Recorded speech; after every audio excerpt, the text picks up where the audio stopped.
sound? There we go. Perfect. Awesome. Okay, so this is gonna be one of those lives where I won't be able to see you until the replay.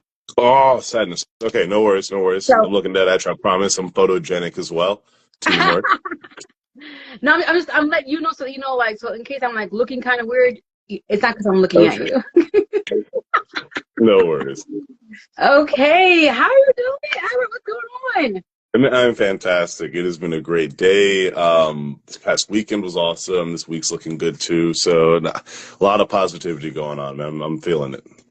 Excellent, excellent.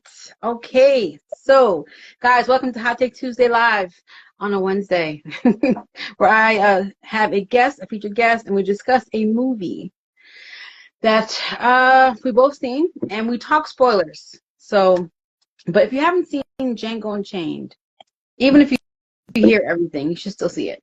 Yeah. Yeah.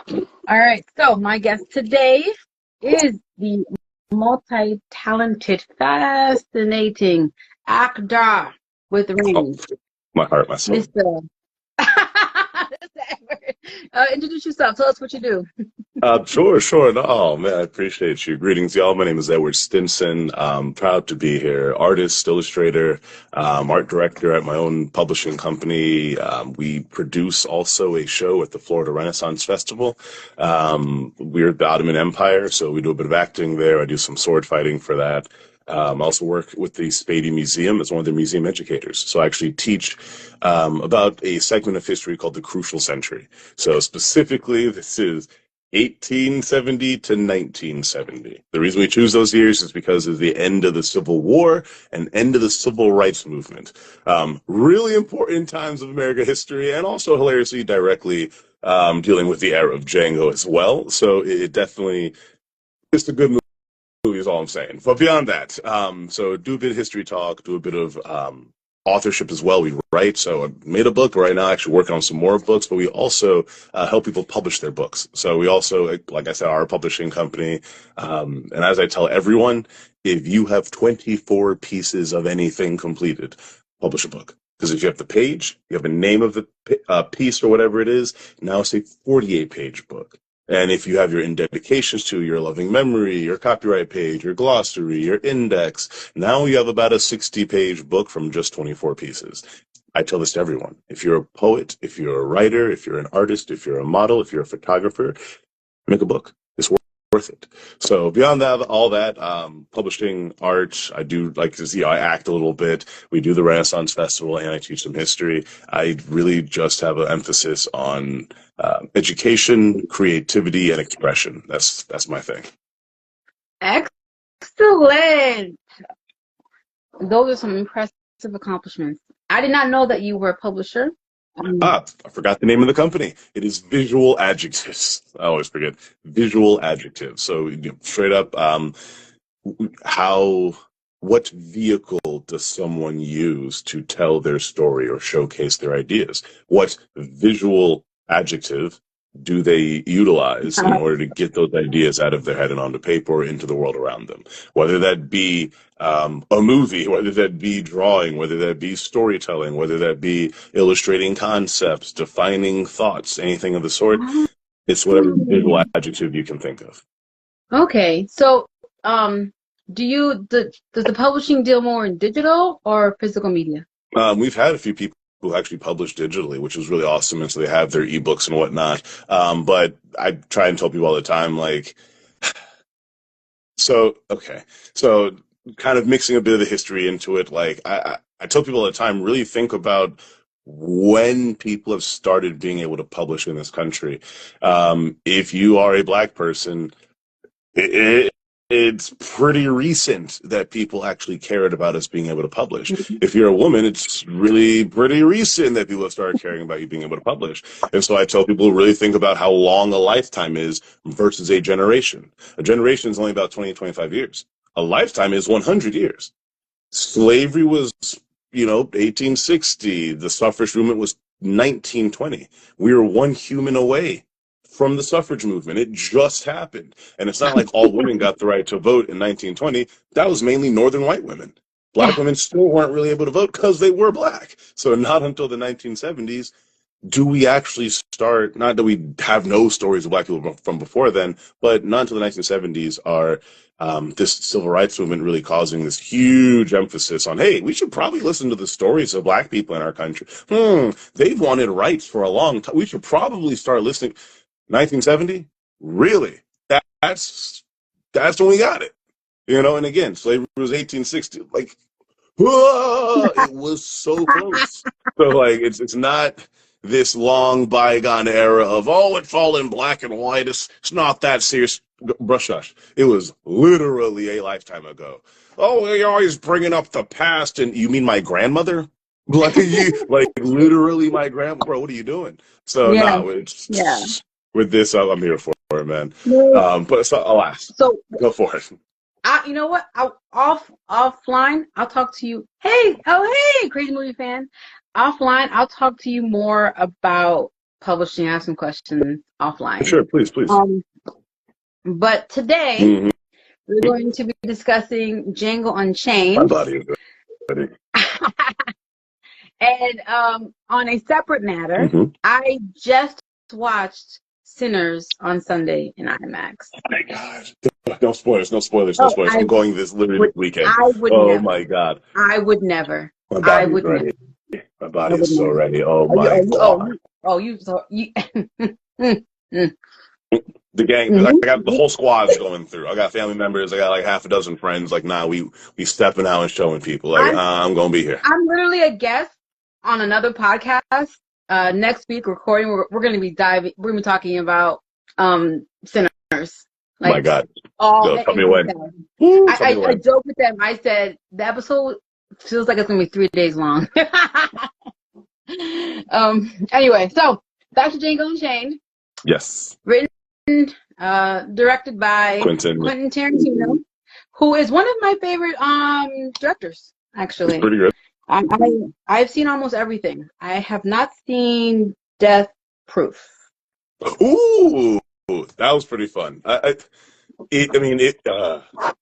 have heard people try to, like, I don't know, want to bash on it. It's like, the plot's really simple, blah, blah, blah. I'm like, then y'all don't know, like, 80s and 90s action flicks. Like, that was the entire purpose of it, was to call back to, like, we had simpler, crazy plots where, for sure, some dude was in a room, did a line real quick, and I was like, what if things just exploded?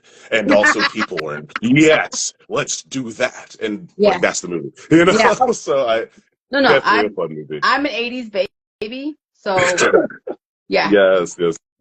Yeah. So normally I have like some notes, but I was running around so much I didn't have time to make any notes. So we're just gonna just fly off the handle. Now we never talk in order. So it doesn't matter if we jump to the end, the middle, like I'm just so you know. And again, spoilers for everybody who hasn't seen Django Unchained. And if you haven't, what are you looking for? What are you doing? All right, so I can tell by the energy and tone in your voice that you liked. I love Django. I love that movie. Fully, deeply love that movie. I think that it was a well-needed, fantastical version and rendition of Antebellum South. I think that... Like, I'm not a person who's like, oh my God, we have so many slave movies. Like, nah, give me more. Let more people learn about them every single generation. Also, make better movies that also show black people before they were slaves. Like, both can be true. I don't think we have enough slave movies. I think we need as many possible movies to teach America as possible, personally.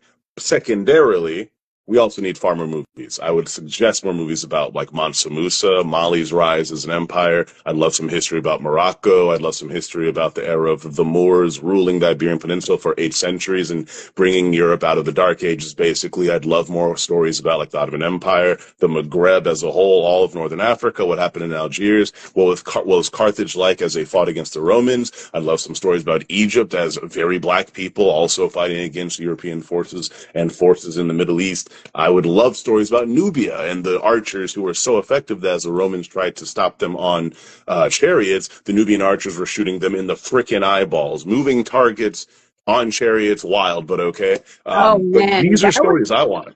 Cinematically, that would hit. Like, You Come know on, what I mean? Oh, that was come just on. Like the slow that was motion. good. Like I'm trying to get Honestly, all of it.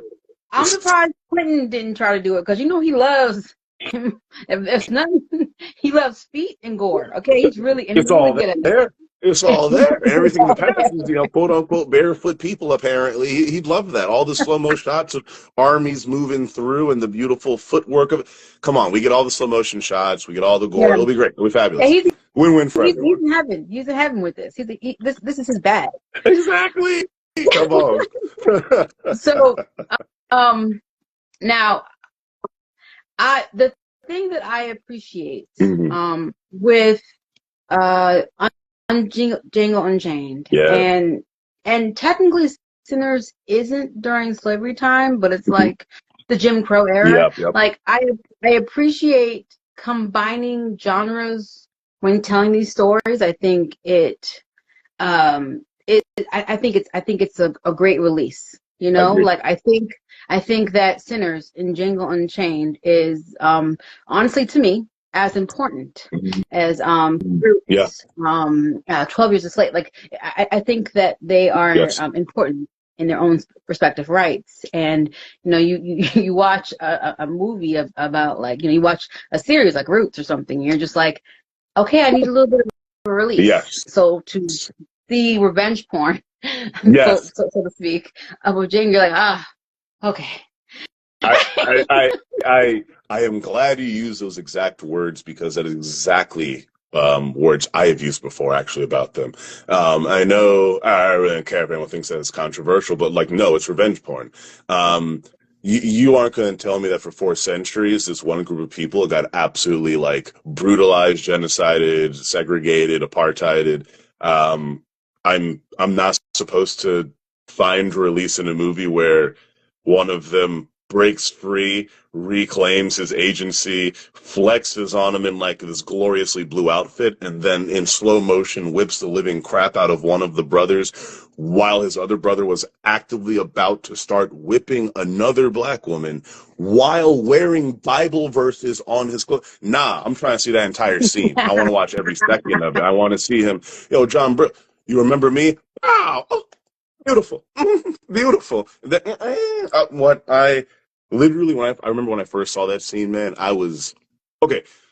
So right before the scene of Django searching for the Brittle Brothers is a flashback of him witnessing and begging them not to whip Broomhilda. Like, and in between that flashback is them trying to run away together, showing the reason that she's getting whipped now. So literally, them trying to run away, got them caught, and then he has to witness her be tortured. Yeah. For me, that was some glorious revenge porn. Okay, like I'm sorry, I was watching it quite happy. How are you not supposed to? By all standards of movie making, by all standards of character development, that was the revenge I wanted to get. That was the redemption of the moment. That was beautiful for me. There's a reason it was in slow motion. There's a reason the music was like, scary violin walking up to it, and then as it's happening, it's like it's going with the heroic music. Yeah. Feels. Yeah. Okay. Right, go. Oh my God. It's like, and so not the funny thing, but the thing that I like that Tarantino did as well is as much as I enjoy a villain with layers like Killmonger or Thanos, whose motives you can kind of understand, you can kind of see where they're coming from. I also enjoy just your regular one shade 80s villain. Like, you just evil. Yes. You just evil. And he did a wonderful job with first those gentlemen, right? And then Leonardo DiCaprio. Like, oh my God. Listen, Leo, let that man be controversial. I get it. But like, bro, he slayed that role. Okay. And yeah, like I I do commend Quentin Tarantino for straight up making characters that are simply evil because they're evil. Like, you can try and sit there and come up with all this understanding of, well, the human condition, possibly it could lead to. No, slavers were literally evil. They're evil because they want to keep enslaving. This is how that their brain works. Literally, like I wish it was actually like an exaggeration of what Leo and, what's his name was, Big Daddy was, or whatever. But like, nah, there's like letters of how these people talked. They wrote in the Confederacy how they believed the systems work. Yeah. They directly sold and tortured and bred and raped and murdered, and like, there's evidence of it. It'd be different if it was an exaggeration, but like, literally, he's talking exactly how people talked in the past. And then what gets to me as well, right, is the fact that, yes, Quentin, like the hyper violence, good for movie storytelling, Yeah, but sensationalizing. Yeah, it was worse. Like, the things that were done was even worse. Even worse. Yes. And I'm like, just think about how much they pull back in entertainment. Just think, like, on anything, Mm-hmm. even when filming, like, how can I say this? Even when filming a grape scene. Yep. You know what I mean? Mm-hmm. They're careful how they film. They pull back because they don't like the horrifying aspect of it. Yeah.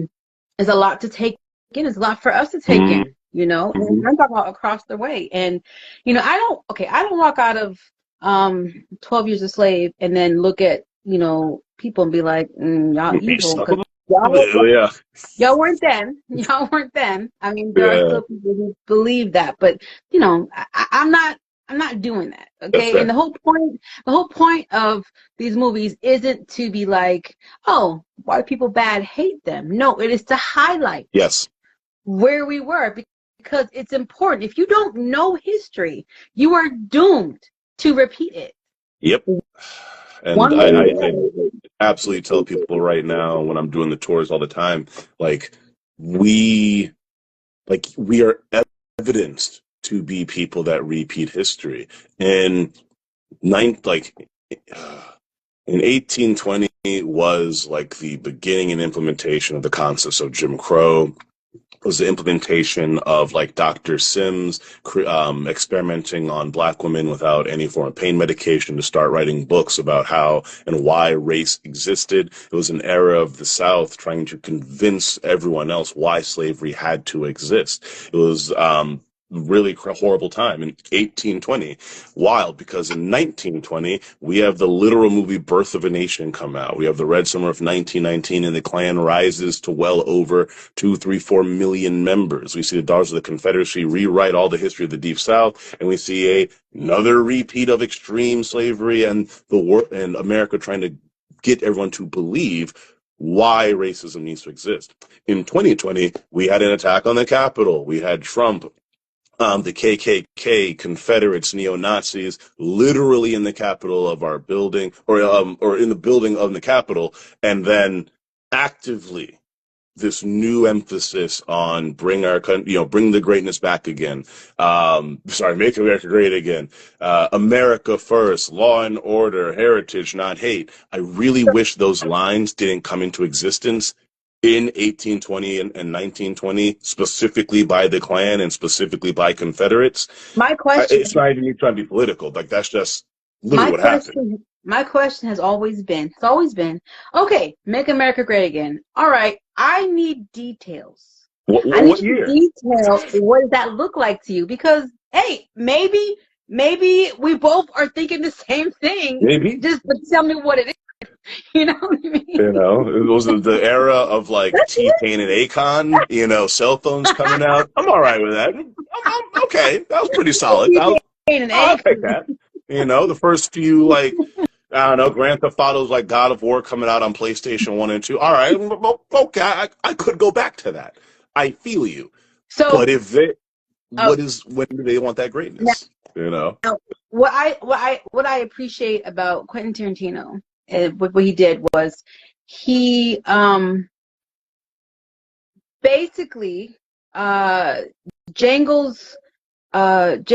was released and freed by Dr. what's his name? King Schultz. King Schultz, who yeah. was a German. Yes. Yes. And I love that. I thought that was quite a play, you know? And I thought that was like, and for it to come out after Inglourious Basterds, right? That came before, right? Yes. Okay. Yeah. So for him to have that come after, I was like, okay, like it's one of those things where it's like, I'm not saying that everyone was bad, but what I'm saying is this time in history, Inglourious Basterds, this is what you're looking at. Yeah, you know, yeah, this time in history, we're the ones that are doing things, and here comes the German to come in and try to like he literally came and could not understand like the concept of slavery. He's like, I don't get. First of all, there were several times when he was like, yes, in the repertoire, and I'd like to parley with you. And the Southerners like, hey, speak English. And he's like, oh, sorry, it's my second language. You know. Anyways, I'd like to make a transaction. Do you get that? With you? Is that okay? Like, legit, he knows our language. Like, he knows the language better than the Southerners. And, like, they're so, quote-unquote, backwards. You know, like, and what was it? This was 3 years after Inglourious Basterds. So literally just gave us, like, he was just the hated German, then comes through and is now the hero German, and we're just like, oh, thank God. Oh, finally a German to save us from the frickin' Deep South. Oh, my God.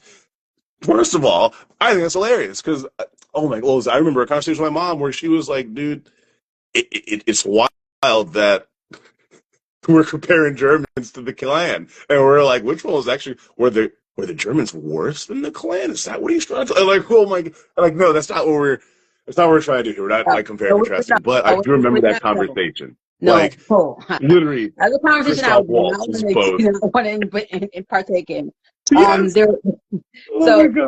Both horrible things done. Yes, exactly. And the fact that they like, it was to me definitely like psychological choice by him to do that. Yeah, it could have been any European, man. It could have been a freaking Finnish dude, a Scottish dude. It could have been an Englishman. It could have been any of them. But it was a German. And her name was, or Kerry Washington's name was Broomhilda. Like, how awesome was it in the story? Like, there's a moment in the story where they're sitting after, like, fighting off the Klan. They're sitting down, and he's like, yeah, so how do you know Broomhilda's German? Django asks Dr. Schultz. And he's like, oh, it's a German name, of course. She freaking speaks German. Her owner was German. Like, it goes to show, you know, so that she'd be German. And he's like, okay, what do you mean? He's like, oh, well, Broomhilda's one of the most famous names in all of German stories ever. Django's like, oh, hold on. Literally gets up, goes to sit down, and he's like, oh, you want a story? Yes. And tells him a whole story that's important to German lore, you know, probably is something that a lot of Europeans have, you know, heard the name before, but aren't thinking about it as the greatest story, blah, blah, blah. But to Dr. Schultz is like, no, this is integral to my culture. You know, the fact that this is even in your life also, I feel compelled to join you on your quest. You know, so it made such a believable reason that Dr. Schultz is going to risk his life now, risk his whole career now for Django and the issues of slavery that he had to witness just from dealing with Django. You know what? I'm so glad you brought that up, because that brings a question in mind to me. Do you think that Dr. Schultz made his decision to kill Candy? Do you think that was like the ultimate, like, disrespect, selfish decision, knowing what the purpose was? Oh, I think that throughout it, they showed a code. They showed him building and upholding a code of honor for himself and like a chivalry for himself. Yeah. And like, I think it was definitely a selfish decision. It was a selfish decision based on his code of chivalry and honor, and the fact that he is like a Siegfried. He's like those knights of old. I love history. So to me, I directly saw that he had this code of chivalry about him, especially as a lawman. Those are the knights Yeah. of our era. Yeah. You know, and like people don't think about that, but yes, a lawman is a questing knight. That's exactly what they are in this time. So he's a questing knight helping Siegfried literally defeat the dragon of Candyman and the literal wall of fire that they dynamite the building into. He literally walks through fire to save Brumhilde. Dr. Schultz literally is a knight helping Siegfried on his quest. And that is exactly what, he literally sees the dragon right in front of them. And he's like, I have the power to end this dragon right now. I get that there's some other, but no, I need to do this. I as a quote unquote man who's been disrespected, as a man who sees my friend being disrespected, as a man who sees the evil of this dragon in front of me, I can't let this slide. And he does it. So it was selfish, but it was selfish because of his code of chivalry. Right. And so some people like kind of like some opinions are like, like people are upset at him for what he did, but I was like, there's only so much a person can be pushed before they the handshake, the slow motion, put it there, pal. Like, no, you're quite actually the worst human being I could ever possibly imagine. I'm not shaking your hand. I'm forcing you to come to my level. Yeah, never. Here. And he couldn't. He's like, no, I'm not. I can't even give you the satisfaction of that.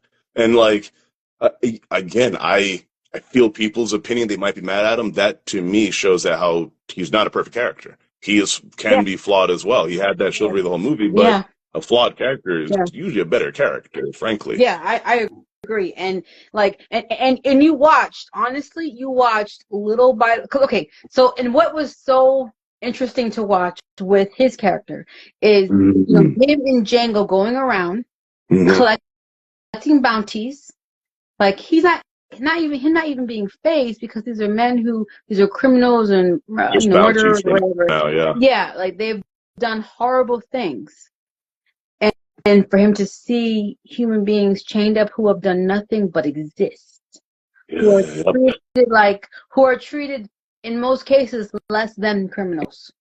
The longer he spent on Candyland, the more and more it ate away at him. And you saw with every infliction. Infliction. And I'm like, you guys shouldn't have been surprised about his move because he almost blew it earlier. Yep. When he was ready to buy the in terms broken down Mendigo. You know what I mean? Like, almost blew the lid off everything. And then he told Django he needs to uphold the acting, and he almost ended up being the one to break character because he was like, is this actually what's happening? Because like you said before, it was just him traveling, getting the bounty, turning in the bounty, being done, usually leaving each of these moments or each of these locations the hour he arrives. He's usually already done with the situation. So he never really got to sit and directly see the full effects of what's happening. Even when they kill the Brittle brothers again, and he didn't even see the whipping. He didn't actually witness that. So he came over just to see, work's done. All right, hold on. Let me just give you the bounty, blah, blah, blah. So in every single one of these instances, until he finally gets to Candyland, he does get to kind of ignore some of the deeper, more obscene things about slavery. He's mainly seeing moving bodies, working bodies. He hasn't seen the torture like that. So when he finally, he's with Candyman. They sick the dogs on some dudes later on, and he's literally sitting there trying to disappear into himself, having to witness that happen. And Django's just like, this is a Tuesday for them, man. This is just this ain't not, it's disgusting, but I've been traumatized This is just another day for them, you know, and they continue to show that difference as they're literally descending further and further into the hell to try and save Broomhilda. He is witnessing more and more atrocities, witnessing the dragon itself, witnessing the horde of this dragon, witnessing the ring of fire that they need to actually even get through to finally get to the mountain to even witness Broomhilda. Then when they're finally able to witness Broomhilda, they still see the ordeal that they have to go through to get her. Yes. Oh my God. Like, again, I loved that fantasy story, mythological parallel. He literally tells you the story that they're going to go through to save Broomhilda. And then you witness it and you witness, oh my God, this really is hell. Like, yeah. But Broomhilda's worth it. So, of course, Siegfried goes through it in a spectacular way. Describes the entire story right there. Like, beautiful foreshadowing. Beautiful, beautiful foreshadowing. And to find that in the German story of Broomhilda and Siegfried and all that, it was just beautiful to me. I love that was the case. So, continue. And then, oh, no, we're good, you're good. And then if you think about it, the opening act of the movie, we see how Dr. feels about slave owners. Like, he literally says, oh, here's the key. Yep. You can either free yourselves or da-da-da-da. Like, he already, like, so. He doesn't care about, he already doesn't care about the system. Yeah. So, and, you know, that, I know that gave him a bit of peace. Mm-hmm. And I believe that, him, you know, them negotiating for Broomhilda, right? Great. But the idea of knowing how many more lives are going to be affected by Candy, I just, in that moment, and you're forcing me to stoop to your level. Like, I have to shake the slimy hand of who I view as probably as the devil. Like, I can't. And he literally, I think he looks, right? He looks over at, looks right to Django's eye and goes, I'm sorry, right? I can't. I'm so sorry. I can't. That's what it is. I can't. So sorry. Like, I can't. the mask. It falls off immediately. It's off. Immediately. I just can't. And the parallel of the place, like, just eating at him versus Django, who is just, like you said, so jaded, so traumatized, so like, it's Tuesday. What are you thinking about? It's Tuesday. This is how they are. This is what they do. Like, it's just it, man. This is the system we are in right now, you know? And I consistently loved that while Dr. Schultz was more intelligent, frankly, Django had the wisdom of what life was here. He had lived through it. He'd gone through it. He accepted that this is just the world that they are in. Mm-hmm. Schultz was still trying to even comprehend the depths of the depravity of this time period. You know, when was this movie? It was 1858, literally 7 years before the actual Civil War happened. So this is, you can't get more deep into the era of slavery. And, you know, Schultz, again, as a Northman, as someone who, you know, is, or maybe not a Northman, sorry, but as someone who, you know, comes from the free states, or at least understands and knows what it should be like. Yeah, I'm really glad that they had a European separate from white Americans, separate from Black Americans, separate from the house Negro.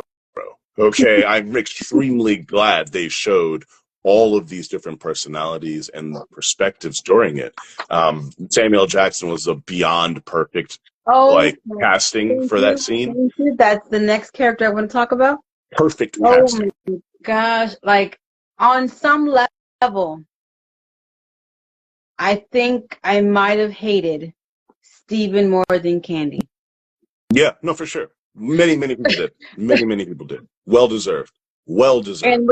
And what's funny is, like, watching Steven with Candy and realizing, wait a minute, He don't run Candyland. Steven runs Candyland. Yep. Yep. He literally directly.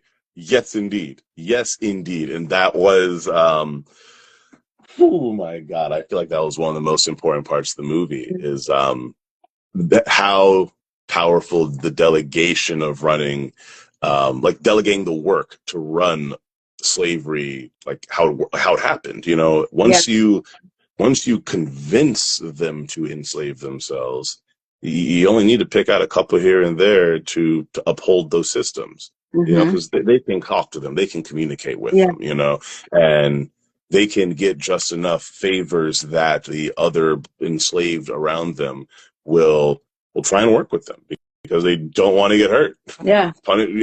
Torture's kind of effective, annoyingly. Even with every bit of their being, but they understand that they have to kiss up to Steven. Yeah. And I always tell people, like, like people try and like relate and this and that. I'm like, we really can't relate that well a lot of times because you got to really think about, yes, me and my father's father all were enslaved on this property, or me and my mother's were all separated, and like for generations there was no hope. Like there was no hope because for generations. Yeah, because the slave trade was shut down. Long before. Yeah. In the like North, they still had, annoyingly, they still had enslaved in the North, even up to the Civil War and after the Civil War. There were still enslaved, technically, in the northern border states. Technically, even after the Civil War, yes, the Emancipation Proclamation ended slavery in the South, but the northern border states still had it for like another decade. People just turned slavery into sharecropping. They just turned slavery into the private prison industry. So even when we get to, yes, the war is over, the North didn't even hold the war specifically to end slavery. It was just to uphold their systems of money making, you know, and uphold the land that they wanted to get. They wanted to expand further than the South. Not necessarily to end slavery, but just to expand their wealth generation. You know, and I got to stop because I'll go into the whole history of how and why that is proven and evidenced in the very next decade of Reconstruction. But beyond that. The thing that I found interesting about the Civil War is that when the North won, what they weren't anticipating was the migration of black people north. They were like, whoa. We thought y'all were going to stay down there and be free. And they're like, we don't like it here. What are you talking about? Like, y'all fought for us. Why wouldn't we come to with y'all? And it just like, it's one of those things where it's like, it feels like the first method of virtue signaling. Yes. In a way. You know what I mean? Yes. And where it's like, I'm a good person. I helped, you know, fight for good cause. Oh, whoa. Yep. There, though. You're too close. Over there. Yep. That's exactly what happened. I wish it wasn't the case, but it's literally what happened. Right when the war is over, we get the Freedmen's Bureau. The federal government's like, look, we'll even help you blacks live better in the South. Don't worry about moving up here. Come on. We'll send some troops down to help you stay where you're at. We got you. Horrible compromise occurs because we then see Republican Rutherford B. Hayes, a Republican president for the North, traded so that we take our troops out of the South, or the Union takes their troops out of the South. So they tell the South, hey man, you know, we get this whole Reconstruction things going on, kind of wild, but we're in a recession now because we you know, our troops, the Freedmen's Bureau, are helping those blacks. So, you know, give us a Republican president. It did not go well. No, it did not. We get the Ku Klux Klan. Let me tell you, well, about Sheba. Oh, let me see. Where was Sheba? Blessed character. Yes. She was the one that was like she was the chocolate the candy like tasting, right? That was Yeah. Yes. And she also held a level of comfortability. Yeah. Likewise to Steven, just in a different matter. Yeah. Like, Yeah. I still recall when he said everybody to leave, and he says, "Oh, I didn't mean you, Sugar." And Sugar, "Oh, I know you didn't mean me." And I was like, Yes. "Excuse me, ma'am." Yep. Yep. I again cannot emphasize how much I love that they really worked to show the many perspectives of the time period. You know, when it's, well, just say, if we're just going white people, there is male and female white people. They're showing the differences of how they acted in the South, what they expected in the South, what they wore in the South, Mm-hmm. how they felt about the situations going on.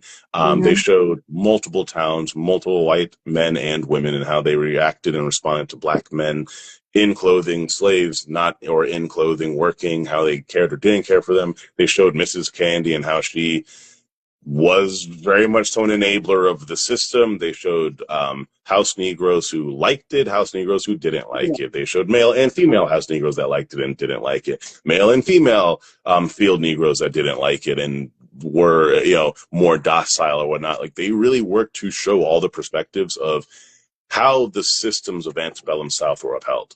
You know, like, it wasn't just, oh, there's just evil slaveholders. They had families, they had staff, they had the system of government around them, they had whole towns backing them up, all the cool, cute westerns and saloons. A lot of those westerns and saloons did not like black people coming into them. You know, so it was important to really show the I don't want to say chain of being, but yeah, like just a chain of being in that time period. If and how people looked at each other or judged and expected each other to look. And what I appreciated about Quentin as well were the beats, you know. Yeah. You know, because he sprinkled in the light moments with the heavy moments. Like, I believe that Candyland, the entire time at Candyland, up until, like, you know, the revenge porn part, was all heavy, heavy. So to prep us for that, he gave us, you know, Django's rise as a bounty hunter, how smooth things work, that friendship between him and the doctor cultivating, and then one of my favorite scenes in the movie, actually, with Don Johnson, Big Daddy Kane. Like, Big Daddy Dan. Yo, Don Johnson did such a great job. Good. Big Daddy, that was a great character. Oh my God. And like all those things were like, it was light enough, funny enough, you know, like that whole like discussion and fight about the mask. Oh my gosh, like I be rolling. There are a lot of great scenes like that. Yeah, it was so great. And then, you know, like the way that, you know, it blew up the little dental wagon, and sent a lot of them wounded and home and all other stuff. Like you got all these wins. Yes. Because he was about to squeeze you with all of this like heaviness. Yeah, the entirety of them. Yeah, the entirety act of them at Candyman was the heaviest of the, like, there's a reason him doing the, I'm sorry, I can't. Like, that's the climax of the film. That is literally the snap of the characters. Everything begins. The entire shootout starts. It's the biggest shootout of the whole film. Like, the man, I just really think back onto the first time that I'm feeling the tension in that scene and he reaches out the hand to shake, and I'm like, my skin is like reeling and squeezing because I'm like, I can't shake that hand. I feel that he can't shake that hand either. Yeah. And then he's just, I can't, man. And like the whole thing's off, climax begins, and it all happens. Everything leading up to that was maximum tenseness. We had a couple moments in there that, like, frankly, as wholesome, quote unquote, wholesome as they might have felt. Let me give an example. When Dr. Schultz goes into the bedroom and Mrs. Candy brings Broomhilda to the room, and she's like trying to flirt with Schultz. He's like, anyway, you sick woman. Yeah, you got us. Please come into the room. We're going to talk. And like brings Broomhilda in. He, you know, gives her a cup of water. They have a little moment, and like, oh my God, lead up to her turning around and like it's right, like Django's right behind the door, Yeah. and like, oh my god, like he knocks, dude comes out, he's like he said in the very beginning, like of course Siegfried saves her in the most spectacular way. Yeah. The man is a showman, beautiful. He comes out and like, dude, the feelings you get from them finally seeing each other, holy crap, that was beautiful, magnificent. Because again, the tension is so high, they're working so hard to freaking just get this scene. Yeah. They finally meet, and you're just like you could breathe for a second. Finally, some hope in all of this. Yes. Because it begins again the next day. I was on edge the whole time at Candyland. Oh my god!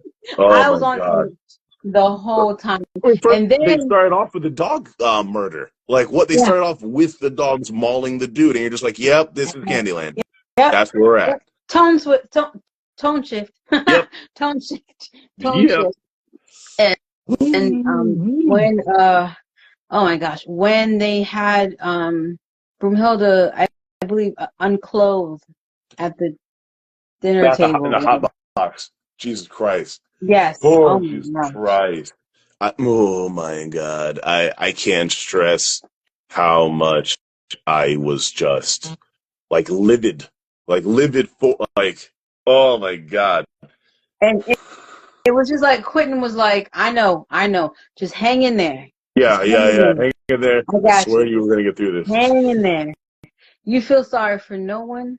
That and the only regret you have is that Steven couldn't get ended twice. That's it. Yeah. That's it. When he thought he was going somewhere, that not you. Jesus, man. Like that was something. That was crazy. That was wild. So what was your favorite scene? My favorite scene, Jesus Christ. Ooh, that's tough. I won't lie, like I don't want to say like the freaking climax because like I feel like it's kind of I feel like it's too cliche because it's like it's the final scene, but like any and every scene that shows Django and Broomhilda together and shows like, okay, so a line I've been saying the past like couple of years is literally Black Joy will save the world. Like that's what I've just been saving hashtag all the time. And like when I tell you in movies like this, like I'm a super, like in general, I'm a super emotional, sentimental person. So any and every single time they were able to make contact ever, I was like nearly in tears, just like going through, knowing the flashbacks, knowing what they've been through, knowing who they're like, what they're trying to do, who they're trying to see. And like, first of all, I love Kerry Washington. Yeah. So, you know what, Ethan? I know my favorite scene is. My favorite scene is him killing the Brittle brothers. Honestly, it is them going to Big Daddy's land. Big Daddy being mad, like, oh, what's this nigga doing on the goddamn horse? What is the goddamn? And he's like, anyways, we're deputies, calm down. And so then he's like, oh, sorry, this is my valet. Relax. He's good. He can look like this. Hey, ain't no goddamn nigga's gonna be on a horse on my property. And I'm not, what if I say I just don't like you? Well, I got 5,000 reasons you actually do like us. Well, okay then. Come on into my house, my friend. How are you doing? Excellent. Glad to show you how weak-willed these freaking slave masters are. Exactly. Yeah. Thank you. So then they go through that scene. Treat him like a white person? No. Yeah, no. Disgusting. But that money, though. Hold on, though. Oh. That's America right there. So right after that, he then, he gets like random black girl. He's like, yeah, show him, make sure you show him around, blah, blah, blah.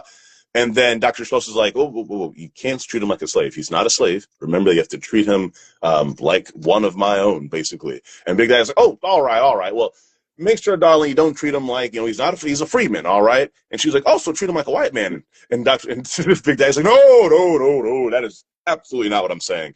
Who's that one Peckerwood boy down by the blah, blah, blah, blah, blah? Jerry? Oh, yeah. Treat him like Jerry, son. Treat him like Jerry. So they even show they have a own hierarchy with how they treat themselves. And it was just so effective in showing exactly the hierarchy of what the South was at the time, because it wasn't white and black. It was poor white, rich white, and then black. That's actually what it was. And he directly says it out loud. No. Don't treat him like a white. Treat him like Jerry. We don't like Jerry. what? You literally just said don't treat him like a white person, but no, there's some white people that are different than normal white people. Yes. Interesting. So, anyways, Django then walks with the woman. She's like, oh yeah, that's where Master keeps his things. That's where he keeps his meat. Poor squirrels. Cute little way to show her character and just like the things that she's thinking about going through. And then immediately Django's like, anyway, so where are these guys? Goes to find them, walks with such an intent after them, just like, yes, that is the speed walk I expect. I love that. Oh my God. When he's locked in, he is locked in. He's locked in. And when I tell you that is one, like, that's all, I ain't gonna lie, that's one of the hottest things of the whole movie every single time. Like, there's times where he's just like existing. Yes. He hears something's happening, immediately locked in. He is Django. Period. When that switch goes off, like, it is something serious. Yes, it's, man.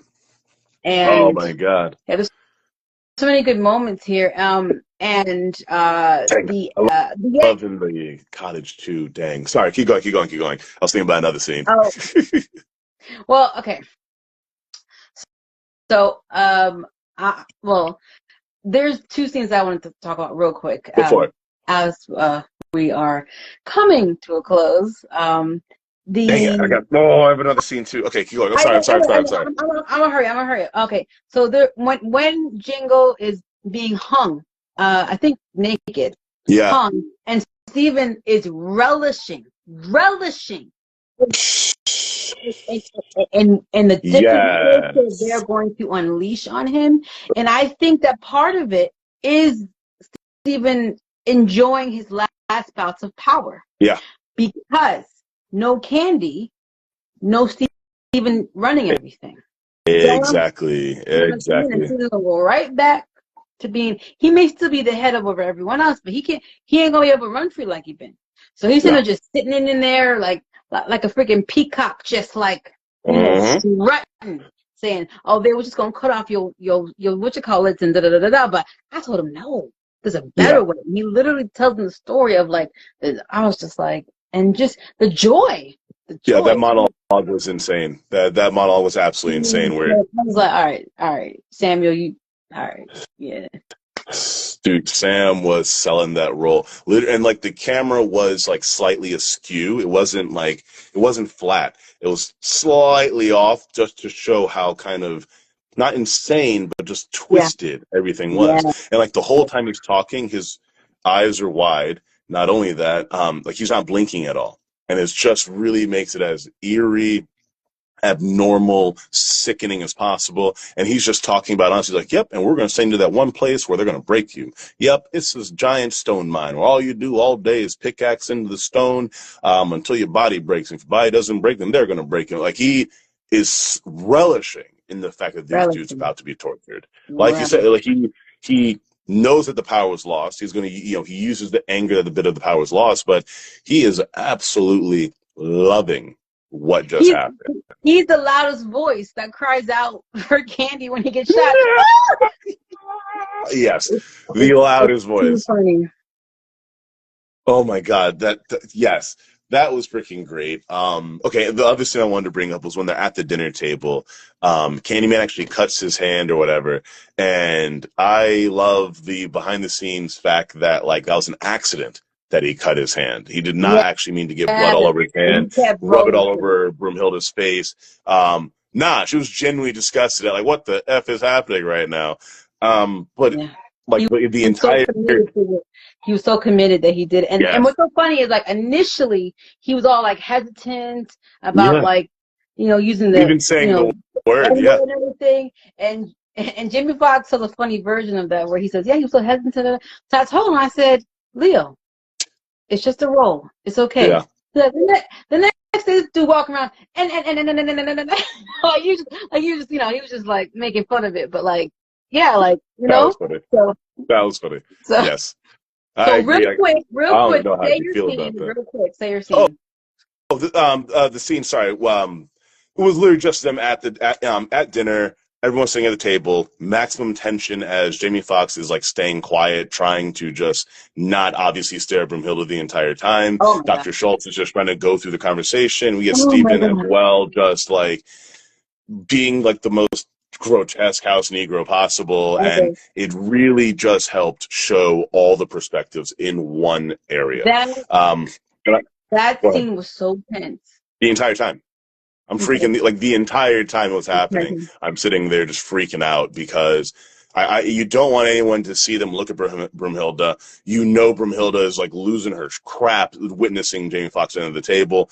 Freaking Jamie Foxx, who now is a bit more free, does make quotes here and here. He's saying things a bit more now because he is getting into the role of like, nah, I am a slave. Yeah. Nah, we're gonna buy that Negro. Blah blah blah blah. Yeah. We're gonna buy that, easy peasy. And he's getting into it because he is acting exactly like the people he's been seeing for over a decade act. So he's pulling off the role. Schultz now, hilariously, Jamie Foxx, the entire film looked like a young guy trying to learn what's happening, learn the ropes. In that scene, Schultz looked like he was the young guy, Yeah, they had switched. unsure of what's happening, and he's like, just trying to talk about this, or can we do this, guys? Can we do this? And the whole time he's trying to genuinely make a deal. Candyman is like, no, he's got dang Negroes ain't doing this and this and that, and over and over, Schultz is like interrupted by the racism. He's just like, oh my god, I can't really make a deal like this because everyone's so freaking racist. Oh my god. Jamie Foxx the whole time is just like, nah, this is Wednesday for And them. and what's crazy is Jamie Foxx letting him know that like the role that he has come to Caneland is playing is the lowest of the low to black people, even lower than Steven, lower than Steven. It's worse. Black people who hunt other black people, yes, they hate them. Like, just choosing weakness and being a house Negro, fine. To be hunting us also, dude, they were looking at him with such hate in their eyes. Everyone else, and then you saw Broomhilda, and she immediately knew. Oh no, that's not. I know what this is, and like I just, like they really emphasized the like unsaid things in eyes a lot, and I think Quentin. I also really appreciate Quentin Tarantino for doing that in the movie a lot, where like, nah, black people sometimes don't talk. We do have like a little telepathy. So many times they were just looking at each other, and I felt years of their relationship and just them glancing at each other here and there. Go ahead. And one more thing I want to highlight that it was a funny end credit scene, but also like a painful truth. When he was being carted in the cage, the other black freed the others to and he like overtook the guy, whatever, killed whatever, and opened the cage and left. And at the end credit, the black dudes are still sitting in that open cage. Yes. And they delivered a funny line, like, who was that nigga? Like, it was funny, but they're so broken. They're so broken that they can't even fathom the thought of trying to run for freedom. Yeah. They don't even know it yet. They don't even know yet. Oh my God, I'm so glad you brought that scene up, because now I'm thinking about it again. I freaking love that end scene, actually. Yeah. That's when they murked Tarantino in the best possible way with dynamite as well. Yeah. And like, I remember also the thing is, like, he was like, all the black people in there believed he was a slaver, and full on you could see the hatred in their eyes as he's now using how Dr. Schultz taught him how to talk. To literally tell these dudes, like, nah, this is how you can get money, this is that, blah, blah, blah. Yeah. Here, I'll help you get money. Dude, no worries. I know exactly how to do it. Look, let me get my pistol. We're going to handle this, blah, blah, blah, blah, blah. The black dudes are like, ew, I can't believe you're like that. Jamie Foxx is like, yeah, man, thanks for the gun. Tow, kills Tarantino. Excellent. Drops the entire facade again, walks right over, frees the dudes, and he's like, all right, get yourself free. Walks off. But it doesn't wait around, because like I'm on a mission. I'm gonna go. No, he had his own mission. Even in the very beginning, when Dr. Schultz first freed him, he got his coat, got on the horse, rode off. He was like, nah, I got my own mission. This is gonna happen to every other random black person I see. I can't stop for just these 4 dudes. I got my mission. And he has seen the effects of what being broken looks like. He knows that for some of them, they might actually, in a way, fight to stay. They would. Chained. It is absolutely possible. It's absolutely possible. They would fight to stay chained. Absolutely possible. And it's not a dig at black people. it's the truth of understanding hopelessness. You know, I think that's also a really powerful thing in a lot of these films that, like, people gotta understand is there is a factor of Yeah. hopelessness in these systems. Like, Yeah. that's what breaks people, you know? Yeah. That's what breaks Yeah. people. That's what the, Oh my yeah. God. So, so one final question. One final Yes. question. What is your favorite Quentin Tarantino film? I'll go ahead and take Django out of that list to make it more fair. Um, because like for me, like I don't know, Django hit the hardest, man. That came out in 2012. Yeah. I graduated high school in 2012. Yeah. I'm 31 now, so that was half a life ago. Django came out, but yeah, Mm. fresh out of high school, watching Django had to be one of the most impactful films for me. Like I don't know, that really, really affected me in like a really positive way where it wasn't just, oh no, horrible, horrible, horrible slavery, horrible is this, is Yeah. that. Django is a literal superhero. Mhm. Like, I love superheroes. I know superheroes. Hawkeye is a superhero to me, and the dude just uses a bow and great aim. That's literally Yeah. Django. He uses a pistol and great aim. Yes. Period.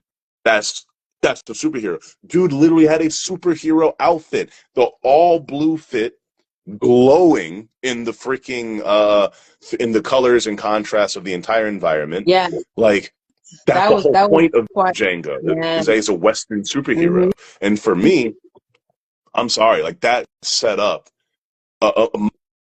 like I don't know, it changed my perspective on like a lot of the slave movies, and it changed you know, how to view modern black people and how to deal with our perspectives now. Because I remember, yeah, in high school there was a conversation of, man, there's just too many slave movies, blah blah. Man, they're showing so much of that. They think that that's our past, and that's not all our past. I'm like, no, no, no, but that was like 4 centuries of past. We should just also be asking for more movies, actually. We Yeah. just don't get enough movies made Yeah. for us, actually. I Because if you count all the movies of white history, there's plenty that talk about kings and queens of the past and historical dramas, and also modern white people movies. Black people don't have that. We don't have stories about Mansa Musa or the Nubian princesses and queens, and we don't have those stories. Yeah. So I want stories of America's true history, and I want stories of black people's actual past. I want both. You know, and for me, Django was a good kind of like middle ground for that, I think. So I feel like you said, I think that you know, movies about the past, about slave trade, are important to still make. I feel like I'm not the audience for them. I don't need to be. I don't need to be. Yeah, I'm good. I've seen them all. I'm good now. I'm good. Like, you know, the next generation. Yeah, you know, my children, like ways to like. For me, I'm like, I've seen enough in that way.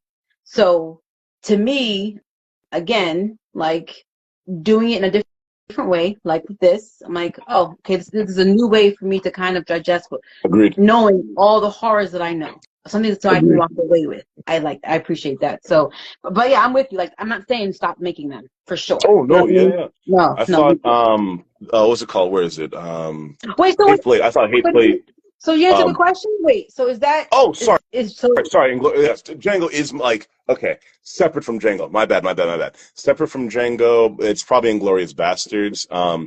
Because like I'll tell people all the time, I'm like, bruh, yes, I'm a black American, but like I'm an American. I'm extremely proud to actually be an American and proud to actually want this land to be better for black people. So when we get movies killing Nazis, I'm immediately hyped. I'm sorry. What? That's another revenge porn for me. My dad was in the Marines, mom was in the Navy. I believe in protecting our land. I believe in the Second Amendment. I believe in, yes, killing our enemies that want to kill me. Sorry. So for me, yes, Inglourious Bastards was freaking beautiful. I loved the film. They in just like Django Unchained, they used the entire first like 10 minutes of the film to show how deep the depravity of these people are, how evil the systems built around us actually are, where they murder the entire Jewish family under the floor.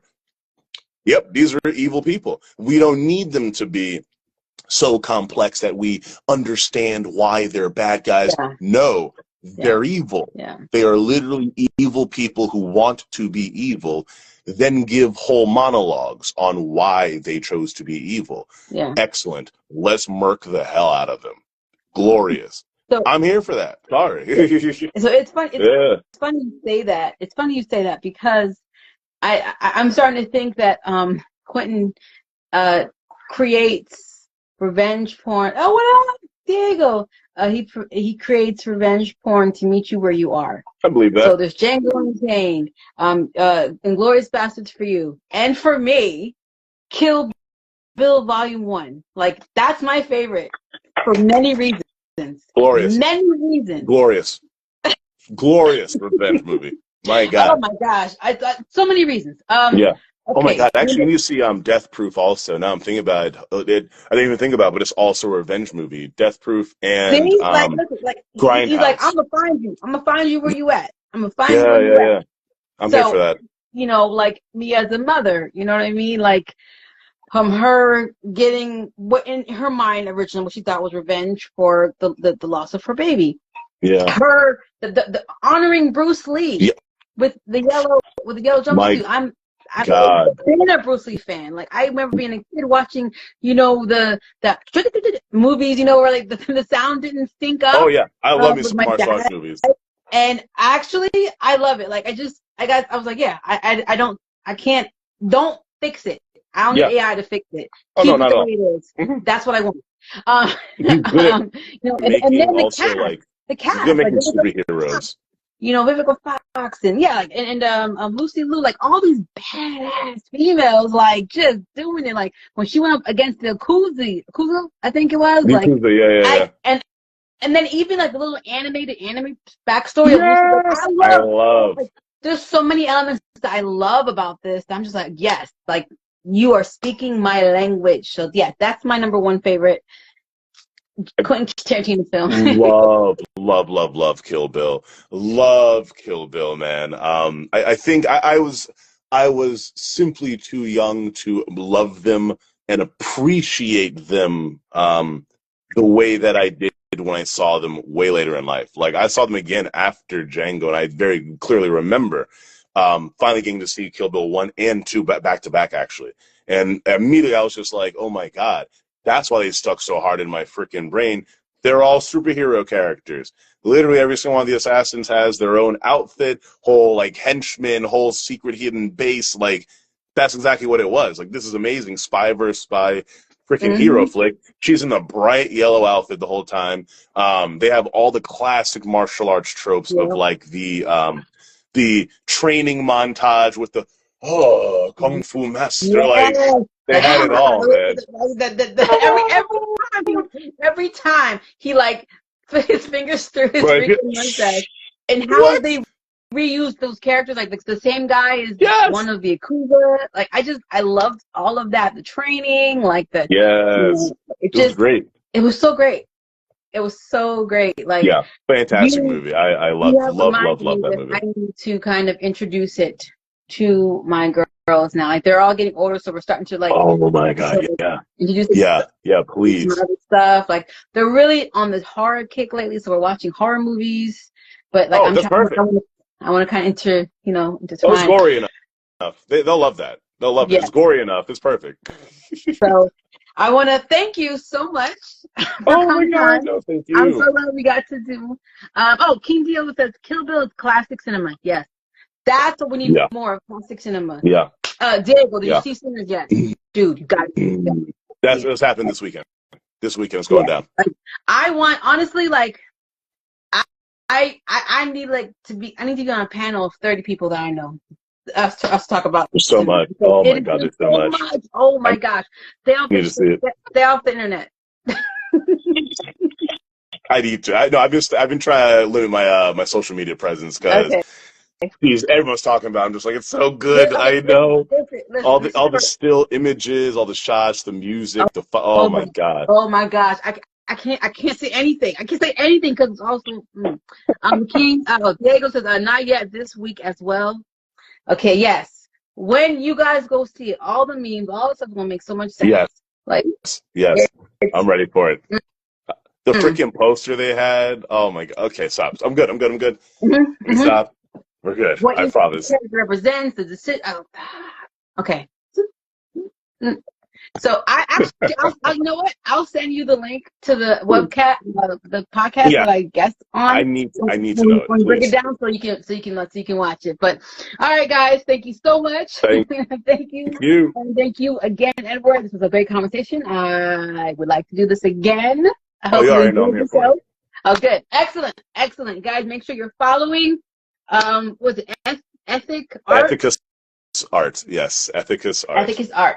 Mm-hmm. Okay, yes. If you're looking for publishing, Yeah, artwork, production, Renaissance Fair things.